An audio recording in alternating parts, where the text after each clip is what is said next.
Everyone, this is Shruti. Welcome back to Curious Cat channel. कैसे हैं आप सभी स्टूडेंट? मैंने एमपीजीके की सीरीज स्टार्ट की है जिसमें मैंने क्वालिटी वाला कंटेंट दिया हुआ है। आप उस सीरीज को जरूर ज्वाइन कीजिएगा। और मैं इस सीरीज में बहुत क्वालिटी वाला कंटेंट लेके आई हूँ क्योंकि अपन को क्वालिटी पर फोकस करना है, क्वांटिटी पर नहीं।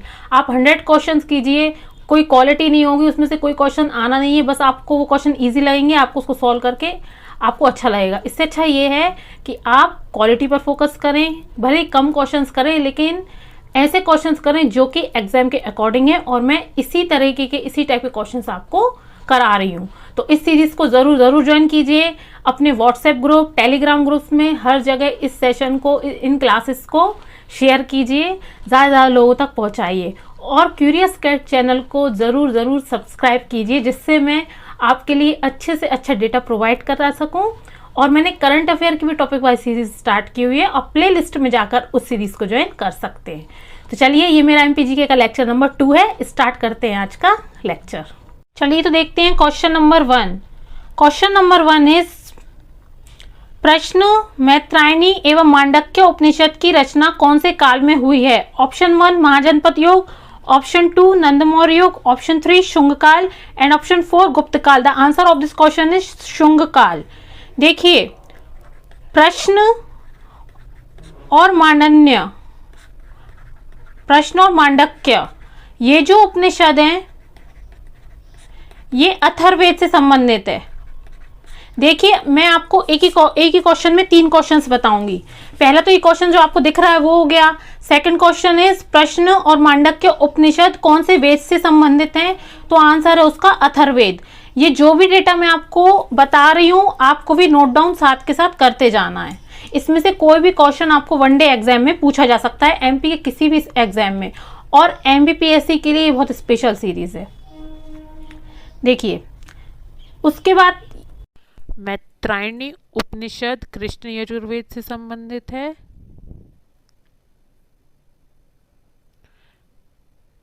मैत्रायणी उपनिषद कृष्ण यजुर्वेद से संबंधित है। और मनुस्मृति जो है, मनुस्मृति भी कृष्ण अर्जुन वेद की सूत्र विचारधारा पर आधारित है। और आपको मुझे कमेंट बॉक्स में ये बताना है कि जो मनुस्मृति है वो किसकी रचना है।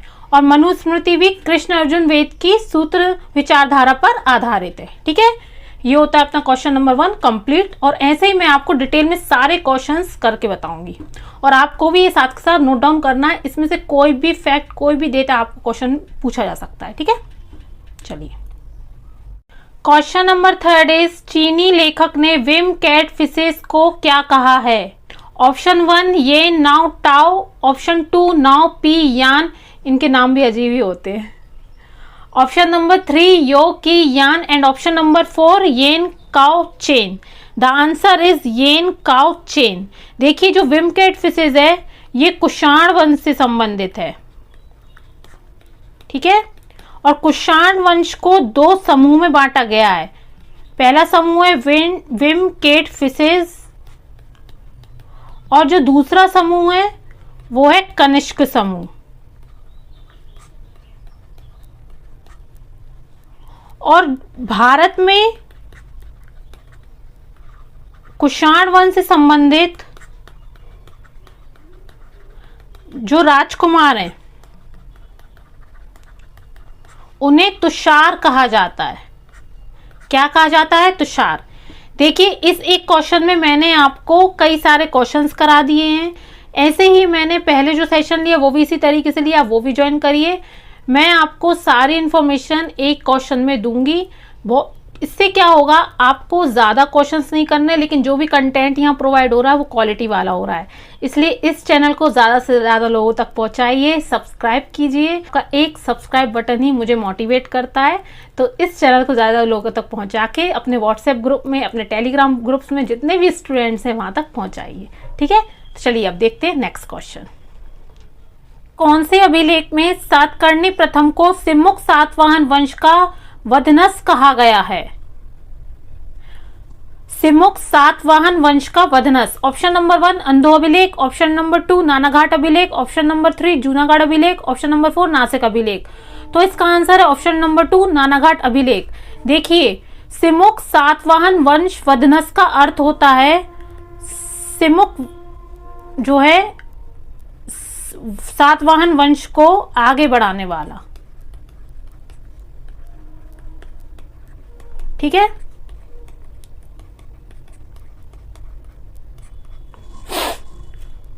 और ये जो अभिलेख है नानाघाट अभिलेख,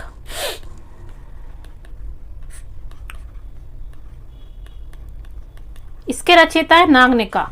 ये भी आपसे पूछा जा सकता है। ओके, चलिए अब देखते हैं नेक्स्ट क्वेश्चन। ये आप याद रखना कि ये जो नानाघाट अभिलेख, इसके रचयिता कौन है, तो आंसर है नागनिका, और इसका सिमुक सातवाहन वंश का अर्थ भी पूछा जाएगा आपसे। चलिए देखते हैं नेक्स्ट क्वेश्चन। नेक्स्ट क्वेश्चन है, सातवाहन वंश का वह कौन सा शासक है जिसे नवनगर स्वामी की उपाधि दी गई है? सातवाहन वंश का कौन सा शासक है जिसे नवनगर स्वामी की उपाधि दी गई है? Option number 1 Shri Gautamiputra Satakarni, option number 2 Krishna, option number 3 Simuka, option number 4 Pulamavi. तो इसका आंसर है पुलमावी। देखिए जो पुलमावी है ये गौतमीपुत्र शतकर्णी का पुत्र है, गौतमीपुत्र शतकर्णी का पुत्र है पुलमावी। ठीक है, और पुलमावी ने अपनी विजय स्मृति में नवनगर की स्थापना की थी, इसीलिए इसे नवनगर स्वामी की उपाधि दी गई। ये है इसका रीजन। ठीक है, चलिए आपको मैं सारी चीजें ऑब्जेक्टिव क्वेश्चन के साथ साथ डिटेल में भी बताती जा रही हूँ। यही इस सेशन की खासियत है, जिसमें आपको ये जो क्वेश्चंस हैं जो मैं आपको रिटर्न में बता रही हूँ लिख लिख कर, इस तरीके का क्वेश्चन आपको जो मेंस होता है पीएससी 3 मार्क का क्वेश्चन आते हैं, उसमें ऐसे ही अपन को क्वेश्चंस के आंसर लिखने होते हैं और वो भी टू दी पॉइंट लिखने होते हैं, उसमें एक्स्ट्रा लिखने की कोई ज़रूरत नहीं होती है ना। तो इसी तरीके से आप स्टडी करिए। देखिए आप अगर प्रीलिम्स की तैयारी करते हैं तो 3 मार्कर के क्वेश्चंस को तैयार करते जाइए, तो आपका जो प्री है वो ऑटोमेटिकली तैयार होता जाएगा। इसके लिए आपको अलग से प्रीलिम्स के लिए पढ़ने की ज़रूरत नहीं है, और तैयारी हमेशा मेंस की ही की जाती है। प्रीलिम्स तो ऑटोमेटिक तैयार होता जाता है, बस अब एग्जाम से 2 महीने पहले जब नोटिफिकेशन आता है तो अपन को MCQ सॉल्व करने होते हैं, ज़्यादा टेस्ट सीरीज लगानी होती है, उनका एनालिसिस करना होता है ना। चलिए अब नेक्स्ट क्वेश्चन देखते हैं। Next question is, Vikramaditya Ujjain के राजा थे और उनके पिता का नाम महेंद्रादित्य था और माता का नाम सौम्यदर्शना था। इसका उल्लेख किस ग्रंथ में मिलता है? Option number 1 Gatha Saptashati, option number 2 Theravali, option number 3 Katha सरिसागर and option number 4 प्रबंध चिंतामणि। तो इसका आंसर है कथा सरिसागर। नेक्स्ट क्वेश्चन इज, कवियत्री सीता किस परमार वंशी शासक के दरबार से संबंधित है? अब देखिए ये दरबारी कवि वाले क्वेश्चंस हैं, ये पीएससी में या कोई भी वनडे एग्जाम में इस तरह के क्वेश्चन जरूर आते हैं। जैसे कि मैंने आपको लास्ट सेशन में ही बताया है कि एमपीपीएससी प्रीलिम्स में जो 2021 का प्रीलिम्स हुआ था उसमें राजा भोज से संबंधित एक दरबारी कवि वाला क्वेश्चन आया है। तो चलिए देखते हैं। ऑप्शन नंबर 1 इज वेरी से, option number 2 Upendra, option number 3 Singh प्रथम and option number 4 Harsh. The answer of this question is Upendra. देखिए जो उपेंद्र है ये परमार वंश का सबसे शक्तिशाली शासक था।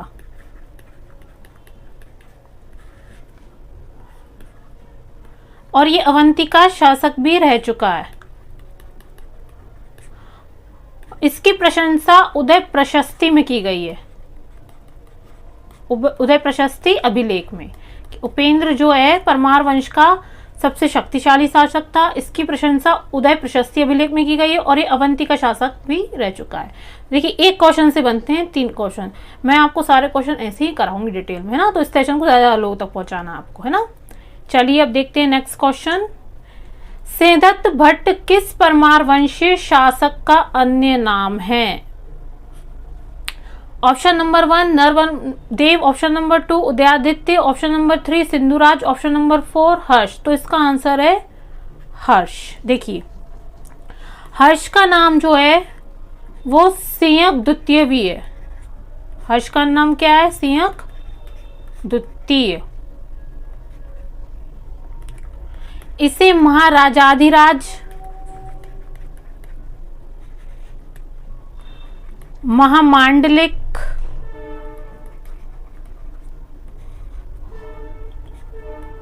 और चूड़ामणि ये उपाधियां भी दी गई हैं। जो जो चीजें मैं नोट डाउन कर रही हूं आपके लिए एक एक पॉइंट इसका बहुत इंपॉर्टेंट बनेगा। परमार वंशीय किस शासक ने शिलाहार केसीदेव को पराजित कर कोंकण जीता? सिंधुराज, राजा भोज, लक्ष्मण देव, जयवर्मन। तो इसका आंसर ऑप्शन 2 राजा भोज। देखिए इन्होंने 1020 ईस्वी में कोंकण जीता, 1020 ईस्वी में। मेरुतंग की प्रबंध चिंतामणि,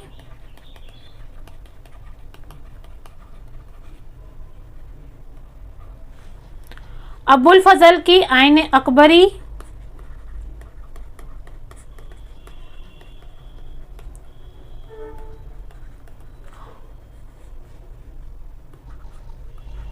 और बल्लाल की भोजचरित। ये जो तीनों ग्रंथ मैंने बताए हैं, इन तीनों में राजा भोज को मुंज का उत्तराधिकारी बताया गया है। देखिए आपको वनडे एग्जाम में ऐसा क्वेश्चन पूछा जा सकता है कि इनमें से कोई भी ग्रंथ है, इन तीनों में राजा भोज को मुंज का उत्तराधिकारी बताया गया है। कोई भी एक ग्रंथ आपसे पूछा जा सकता है ना, इसलिए आपको ये तीनों याद रखने हैं। राजा भोज की पाठशाला में एक अभिलेख है जिनके 2 छंद नागबंद अक्षरों में, ये छंद है, चंद नहीं है या छंद है, ओके। नागबंद अक्षरों में इस अभिलेख का रचनाकार कौन है? राजा भोज की पाठशाला में एक अभिलेख है जिनके 2 छंद नागबंद अक्षरों में हैं। इस अभिलेख के रचनाकार कौन है? नरवर्मन, लक्ष्मण देव, राजा भोज या उदयादित्य? तो इसका आंसर है ऑप्शन नंबर 4 उदयादित्य। देखिए जो उदयादित्य का शासनकाल है 1070 से 1086 तक है, और उदयादित्य ने नरेश कर्ण को हराया था। किसको हराया था? कर्ण को, और फिर से परमार वंश की स्थापना की। क्वेश्चन बन सकता है ऐसा कौन सा शासक है जिसने नरेश कर्ण को हराकर पुनः परमार वंश को स्थापित किया? तो उसका आंसर भी क्या होगा? उदयादित्य। ठीक है, एक क्वेश्चन से बन गए ये 2 question. Now next question is, Tilak Manjari के रचयिता कौन है? राजा भोज, धनपाल, वाकपति द्वितीय या धनंजय? तो इसका आंसर है धनपाल।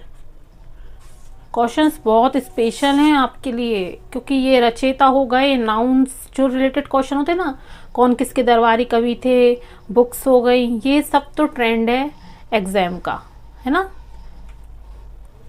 चलिए नेक्स्ट क्वेश्चन। परमार वंशी शासक वाकपति मुंज ने भारतवर्ष के भौगोलिक स्थिति का वर्णन किया है, इसे किस नाम से जाना जाता है? ये क्वेश्चन बहुत अच्छा है कि परमार वंशी शासक वाकपति मुंज ने भारतवर्ष की भौगोलिक स्थिति का वर्णन किया है, तो इसे किस नाम से जाना जाता है? मुंज राज्य, मुंज जन भारत, मुंज प्रति देश व्यवस्था या मुंज भारतवर्ष? तो इसका आंसर है मुंज प्रति देश व्यवस्था। ये बहुत अच्छा क्वेश्चन है, ठीक है। नेक्स्ट क्वेश्चन इज, भोज द्वारा रचित सरस्वती कंठाभरण किस विषय पर आधारित है? ऑप्शन नंबर 1 संगीत, ऑप्शन नंबर 2 साहित्य, ऑप्शन नंबर 3 व्याकरण, ऑप्शन नंबर 4 धर्मशास्त्र। इसका आंसर है ऑप्शन नंबर 3 व्याकरण। बट नाम इस बुक का है सरस्वती कंठाभरण, तो नाम से लग रहा होगा ये संगीत से रिलेटेड है, बट नहीं, ये व्याकरण से रिलेटेड है, ठीक है। आप इसको याद ऐसे रख सकते हैं व्याकरण से। देखिए यहाँ व आ रहा है, यहाँ का आ रहा है, ये व और एक लेटर छोड़ के ये का दिया है, तो सेम दिख रहा है ना इसका पैटर्न, तो आप इसको व्याकरण से रिलेटेड याद रख सकते हैं, ठीक है। चलिए नेक्स्ट क्वेश्चन। राजा भोज नर किसे महाकवि चक्रवर्तिन की उपाधि से विभूषित किया है? राजा भोज ने किसे महाकवि चक्रवर्तिन की उपाधि से विभूषित किया है? चंचल, धनंजय, धनपाल या चित्तप? तो इसका आंसर है ऑप्शन नंबर 4 चित्तप। देखिए जो चित्तप है वो विदिशा में निवास करने वाला पंडित था। कहाँ निवास करने वाला? विदिशा में। ठीक। नेक्स्ट क्वेश्चन इज परमार वंश के समय विद्वान धनपाल को सरस्वती की उपाधि किस परमार वंशीय शासक ने दी? सिंधुराज, राजा भोज, वाकपति मुंज या उदयादित्य? तो इसका आंसर है ऑप्शन नंबर 3 वाकपति मुंज। देखिए जो धनपाल है ये प्राकृत और संस्कृत भाषा का महान कवि था। प्राकृत और संस्कृत भाषा का।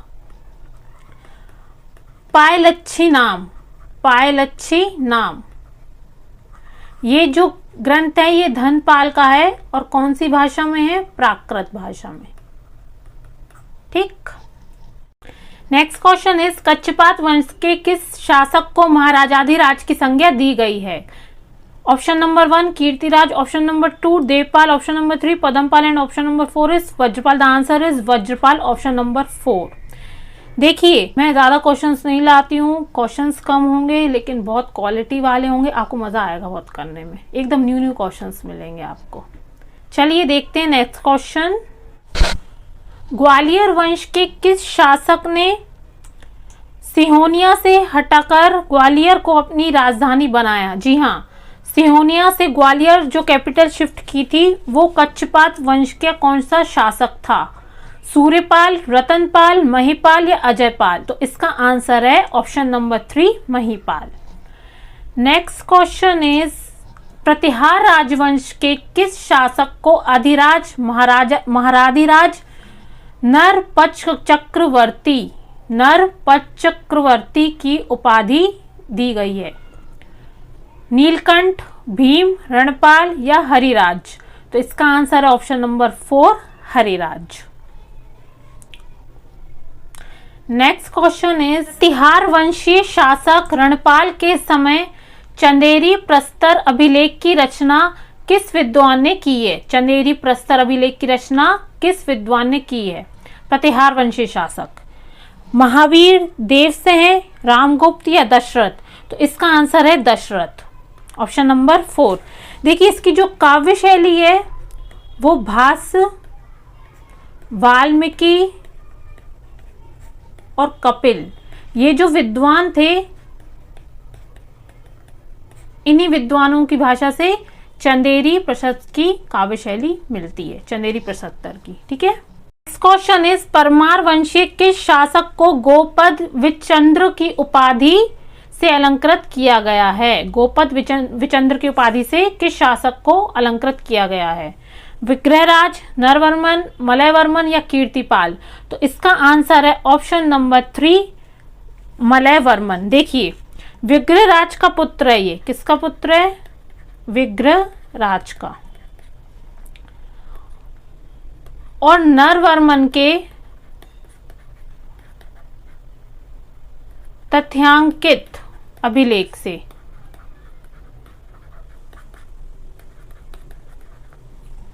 कौन से अभिलेख से? तथ्यांकित, ये तथ्यांकित।